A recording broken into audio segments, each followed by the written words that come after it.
There's now talk of invoking the 25th Amendment to try to get the cabinet to remove President Trump from office. It's not just Democrats saying, it's Republicans too, including Adam Kinzinger, the congressman from Illinois, former Republican Congressman Paul Mitchell of Michigan.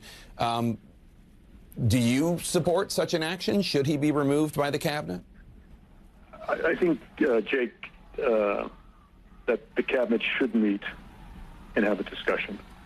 I don't think it'll happen, but I think the cabinet should meet and discuss this, because the behavior yesterday and the weeks and months before that has just been outrageous from the president. And what happened on Capitol Hill yesterday is a direct result of his poisoning the minds of people with the lies and the frauds. You were a former member of the cabinet, and in addition to being a White House chief of staff, if you were in the cabinet right now, would you vote to remove him from office? Yes,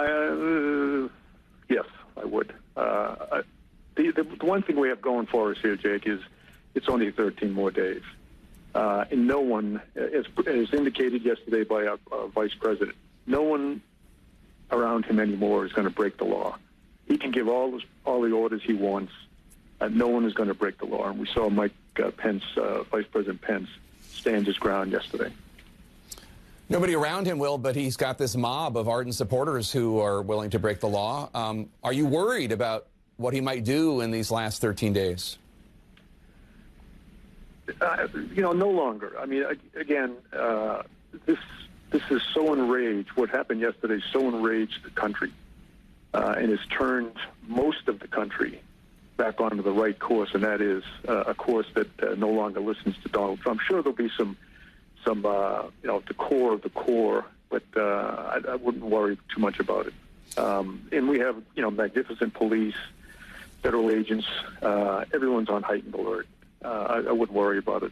And I know you have people like Chris Wray at the FBI, and all of them. All of the leadership and law enforcement and the intel working to prevent anything that he might want to do in the next 13 days. And I would also argue, Jake, for these people, particularly the people in our national security, Homeland Security, DOD, Chris Wray, to stay on the job. Don't resign. We need people at the top to see this thing through. It's only 13 more days. Do you worry what it might mean for the nation if there end up being no consequences for President Trump beyond his losing the election? I think, I'm not a lawyer, but I think his actions yesterday and before that, his phone call to the Georgia delegate or to the Georgia officials. I think these things have to be looked into. But most importantly, he's gone in 13 days.